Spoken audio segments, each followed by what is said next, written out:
बिस्मिल्लाहिर्रहमानिर्रहीम, अस्सलाम वालेकुम। मैं हूं मुबशर हसन, आपका बायोलॉजी का टीचर। हम प्रीवियस क्लास के अंदर किडनी फेलियर के हवाले से डिस्कस कर रहे थे, जिसके अंदर हमने फिर उसकी कॉजेज़ ऑफ किडनी फेलियर भी डिस्कस की थी, जो हमने कहा था that is very important long question. और उसमें हमने जो कॉजेज़ डिस्कस की थी वो डायबिटीज़ थी, हाई ब्लड प्रेशर था, ऑटो इम्यून डिजीज़ थी, जेनेटिक डिजीज़ थी, यूरिनरी ट्रैक प्रॉब्लम्स था, मेडिकेशन है, डिहाइड्रेशन है, किडनी ट्रॉमा है और प्रोसेस्ड फूड था। ये हमने पॉइंट्स डिस्कस किए थे। ये सारी कॉजेज़ थी किसकी, रीनल फेलियर के हवाले से। तो आज इसके साथ ही हमने कंटिन्यू करने हैं डायलिसिस। अब देखें, जब किडनी फेल हो जाते हैं तो ज़ाहिर सी बात है पर्सन को नॉर्मल लाइफ के लिए क्या चाहिए होता है, डायलिसिस चाहिए होता है।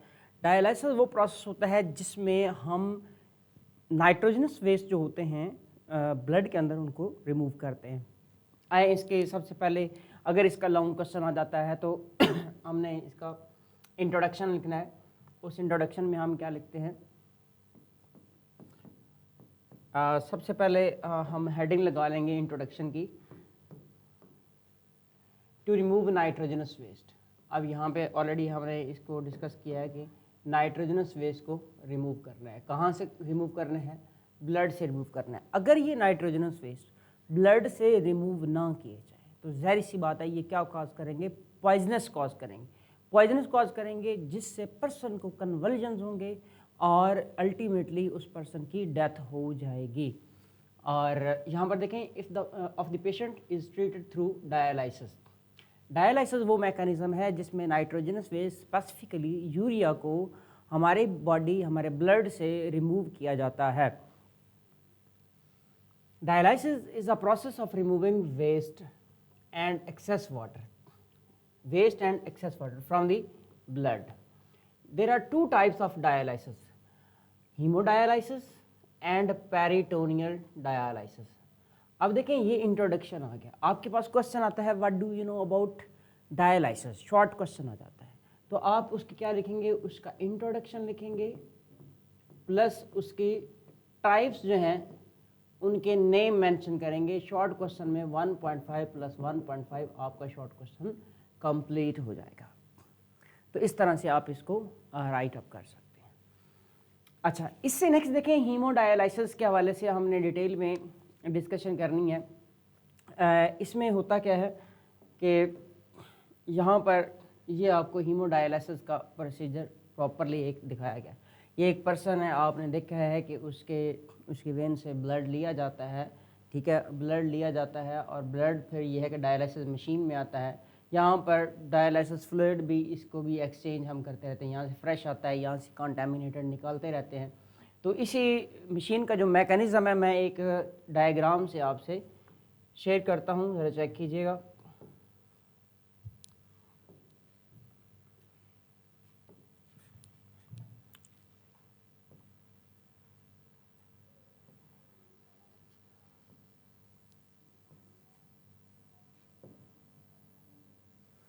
इसका मैकेनिज़्म देख लेते हैं और प्रिंसिपल आप कह सकते हैं कि इसका प्रिंसिपल क्या है। अच्छा, यहाँ पर इसके अंदर डायलिसिस जो मशीन होती है, जिसको हम डायलाइज़र भी कहते हैं, इसको आर्टिफिशियल किडनी भी कहा जाता है, इसके अंदर एक मेम्ब्रेन होती है। ये मेम्ब्रेन सेमी परमिएबल होती है। ये इस तरह से हमें एक सेमी परमिएबल मेम्ब्रेन नज़र आ रही है, सेमी परमिएबल मेम्ब्रेन नज़र आ रही है। इस सेमी परमिएबल मेम्ब्रेन का काम क्या होता है? डेफिनेटली सेमी परमिएबल है तो इसका काम क्या होगा? ठीक है, हमने डायलिसिस का इंट्रोडक्शन दिया। डायलिसिस एक वो प्रोसेस है जिसमें हम ब्लड से नाइट्रोजनस वेस्ट यानी कि यूरिया को ब्लड से रिमूव करवाते हैं। अगर जब रीनल फेलियर हो जाता है, किडनी फेल हो जाते हैं, तो किडनी फेल होने की सूरत में किया क्या जाता है, हमारे ब्लड में जो नाइट्रोजनस वेस्ट होते हैं उनको रिमूव करने का जो प्रोसेस हम आर्टिफिशियली यूज़ करते हैं उसको हम कहते हैं डायलिसिस।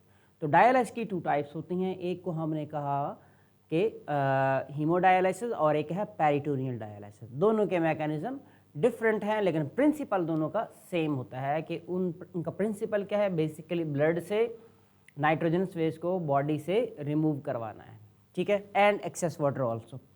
तो यहाँ पे डायलिसिस का मैकेनिज्म हम देख रहे हैं।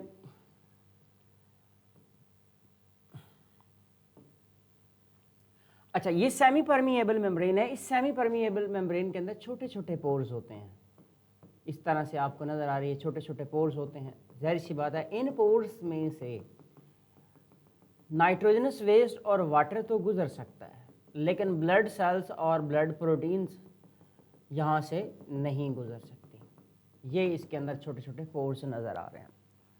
अच्छा, इसके साथ क्या होता है, हमारी बुक में एज इट यहाँ से लिखा हुआ है कि यहाँ से हम डायलिसिस फ्लूइड ऐड करेंगे। Dialysis fluid, dialysis fluid fresh जो होगा वो ऐड करते रहेंगे यहाँ से, और जो कंटामिनेटेड होगा वो यहाँ से हम उसको रिमूव कर लेंगे। तो यहाँ पे लिखेंगे contaminated और used dialysis fluid। अच्छा, अब ये कैसे कंटामिनेट हुआ, अब ये भी देखते हैं, ज़रा गौर करें। अब यहाँ से एक पर्सन से हम ब्लड जो है वो किस में ऐड कर रहे हैं, किसके अंदर आ रहा है, इस डायलिसिस मशीन में आ रहा है। डायलिसिस मशीन को हम डायलाइज़र भी कहते हैं और आर्टिफिशियल किडनी भी कहा जाता है। आर्टिफिशियल किडनी इसलिए कहते हैं क्योंकि ये ब्लड से यूरिया को रिमूव करवा रहा होता है। और किडनी का काम क्या होता है, किडनी का काम भी यही होता है कि वो फिल्ट्रेशन करता है और उसके बाद यहाँ पे जो यूरिक एसिड होता है और यूरिया होता है इसको बॉडी से रिमूव करवाया जाता है। अच्छा, यहाँ से पर्सन से यानी कि पेशेंट जो होता है उसका ब्लड यहाँ पर ऐड किया जाता है, यहाँ से एक कैथेटर के ज़रिए से इस मशीन के अंदर आ जाता है। जब इस मशीन में ये ब्लड फ्लो कर रहा है, आपने देखा है यहाँ पे ब्लड फ्लो कर रहा है, जैसे जैसे ये ब्लड फ्लो करता जाएगा ऐसे ऐसे इस सेमी परमिएबल मेम्ब्रेन से जो नाइट्रोजनस वेस्ट थे, नाइट्रोजनस वेस्ट क्या करते हैं, यहाँ से निकलने लग जाते हैं। तो वो निकल के कहाँ आ जाते हैं, यहाँ इस फ्लूइड के अंदर आना शुरू हो जाते हैं। तो यहाँ पे चूँकि डायलिसिस फ्लूइड मौजूद है तो ये डायलिसिस फ्लूइड जो होता है ये कंटामिनेट होने लग जाता है और कंटामिनेशन से ये मोर कंसनट्रेटेड हो जाता है और फिर यहाँ से हम इसको रिमूव कर लेते हैं, इस साइड से हम इसको रिमूव कर लेते हैं और यहाँ से हम अगेन से फ्रेश डायलिसिस फ्लूइड जो है वो इसमें ऐड करते रहते हैं। तो ये प्रोसेस चलता रहता है, कंटिन्यूस रहता है और एक पूरा सेक्शन होता है और उसमें फिर जो ब्लड होता है वो टोटली क्लीन हो जाता है। अगेन से हम अपनी बुक की तरफ आते हैं और उसमें हम इसी की रीडिंग करते हैं कि हमारी बुक के अंदर इस प्रोसेस को कैसे लिखा हुआ है।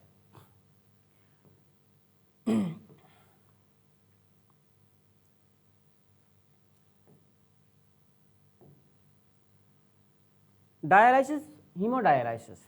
हमने कहा डायलिसिस की दो टाइप्स होती हैं, एक है हीमोडायलिसिस और दूसरी है पेरिटोनियल डायलिसिस। अभी हम किसकी बात कर रहे हैं, हीमोडायलिसिस की बात कर रहे हैं। वो कहता है कि in this process of first a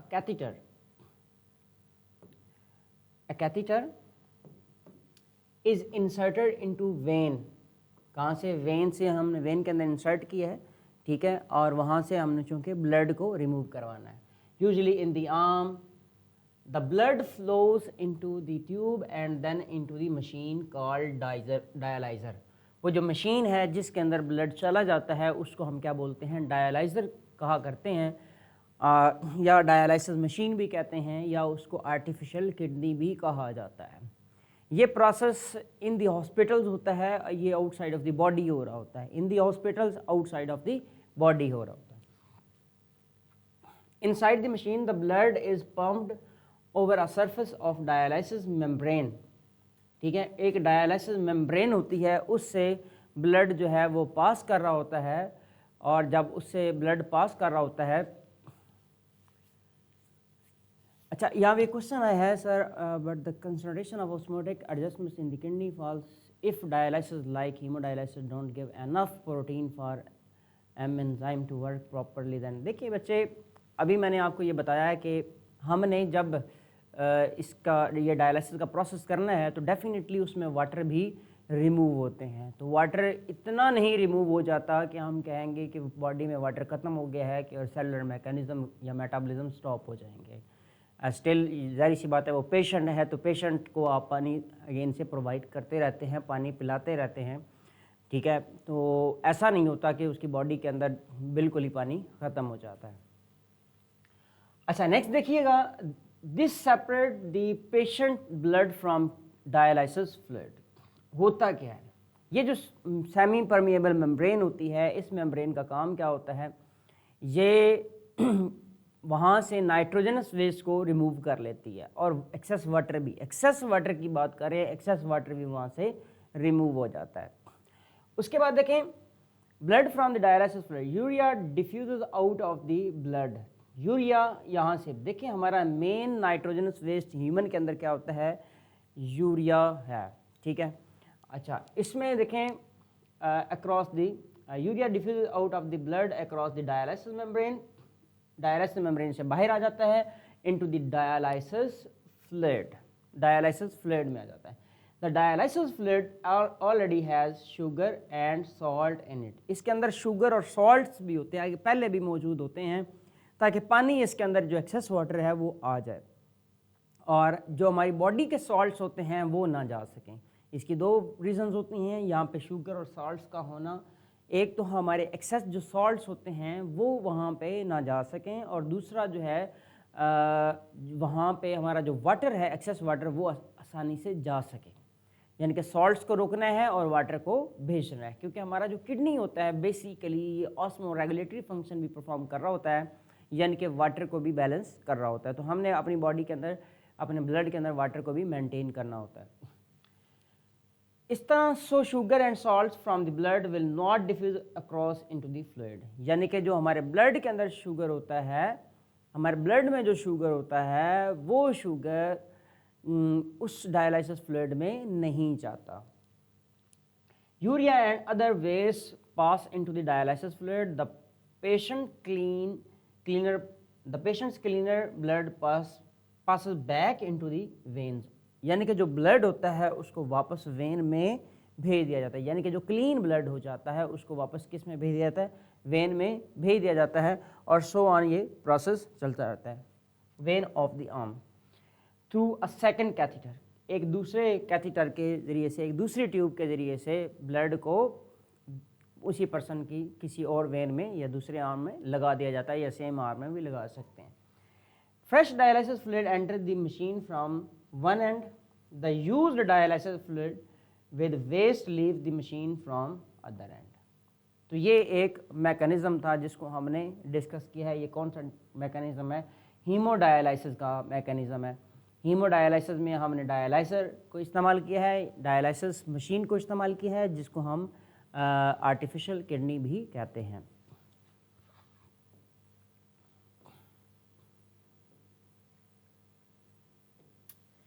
Next, that is also very important, known as peritoneal dialysis.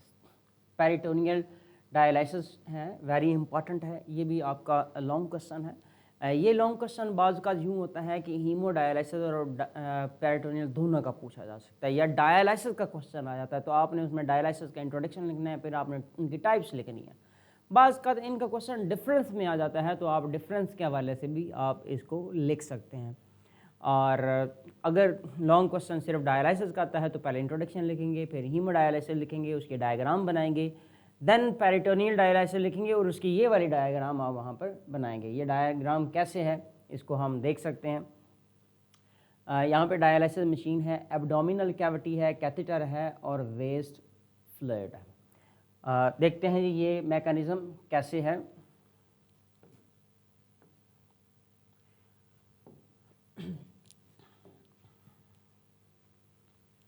यहाँ पे हमारी बॉडी के अंदर एक कैविटी शो करवाई गई है। ये कैविटी, इसको हम कहते हैं पेरिटोनियल कैविटी। इसको हम पेरिटोनियल कैविटी का नाम देंगे, पेरिटोनियल कैविटी, ये पेरिटोनियल कैविटी है ये सारी, ये जो आपको नज़र आ रही है। इसके बाहर हमें एक मेम्ब्रेन नज़र आ रही है। इस मेम्ब्रेन को हम यूँ लिखते हैं पेरिटोनियल मेम्ब्रेन, इसको लिखेंगे पेरिटोनियल मेम्ब्रेन, पेरिटोनियल मेम्ब्रेन। अच्छा, इस पेरिटोनियल मेम्ब्रेन में देखिएगा बहुत ज़्यादा यहाँ पर क्या होती हैं, ब्लड वेसल्स होती हैं। यहाँ पे बहुत ज़्यादा ब्लड वेसल्स होती हैं। मैंने इनको इस तरह से शो करवा दिया है। एज तो आपको यहाँ पर नहीं नज़र आएंगी, लेकिन मैं शो करवा रहा हूँ कि यहाँ पर बहुत ज़्यादा क्या होती हैं, ब्लड कैपिलरीज होती हैं। ये हैं ब्लड कैपिलरीज। ब्लड कैपिलरीज में डेफिनेटली ब्लड जो है वो मूव कर रहा होता है, और यहाँ पे ब्लड कैपिलरीज वो ब्लड वेसल्स होती हैं जो ब्लड के अंदर न्यूट्रिएंट और वेस्ट को और इसी तरह गैसेस एक्सचेंज करवा रहे होते हैं। अच्छा, उसके बाद आप देखें क्या होता है, एक कैथेटर का इस्तेमाल किया जाता है। यहाँ से आप देखें एक कैथेटर इस्तेमाल किया गया है, और बेसिकली ये एक आप कह सकते हैं कि एक ट्यूब है।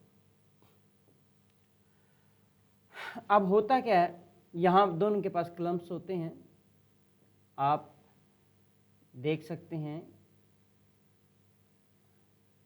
यहाँ पर आपका फ्रेश फ्लूइड मौजूद है। यहाँ पे इसके पास fresh dialysis fluid, dialysis fluid मौजूद है। अच्छा, इसके अंदर डायलाइसिस मौजूद है, फ्रेश जो होता है, और यहाँ पर एक आप कह सकते हैं क्लम्प मौजूद है जिसके आप ओपन और क्लोज कर सकते हैं, और डेफिनेटली यहाँ पर भी एक मौजूद है। और इसके साथ यहाँ पर आप ये भी देख सकते हैं कि एक और बैग मौजूद है। इसके अंदर क्या आता है, इसके अंदर वेस्ट जो होते हैं वो आ जाते हैं। लाइक आप ये कह सकते हैं कि ये वो वाला हमारे पास डायलाइसिस फ्लूइड है जो यूज्ड है, used dialysis fluid.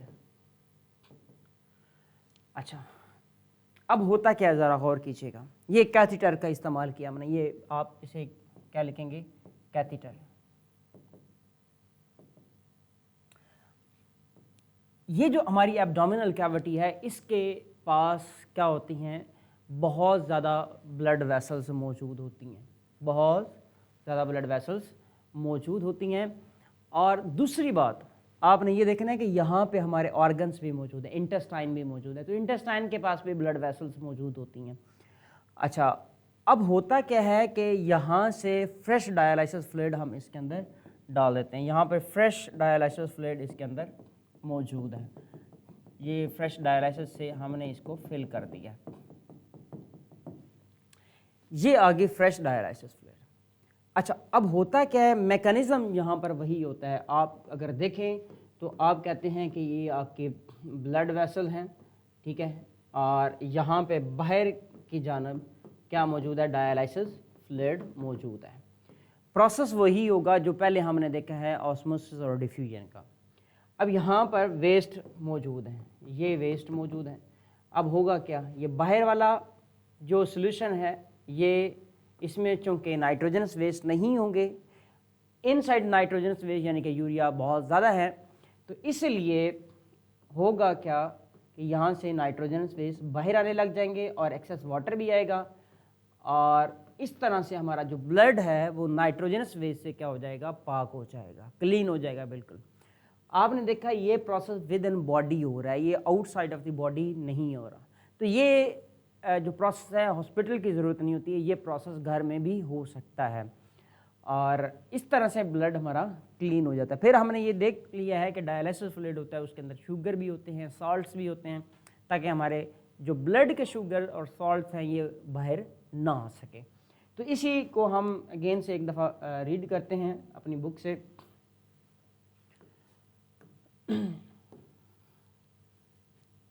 Peritoneal dialysis, in this process the dialysis fluid is pumped into the peritoneal cavity.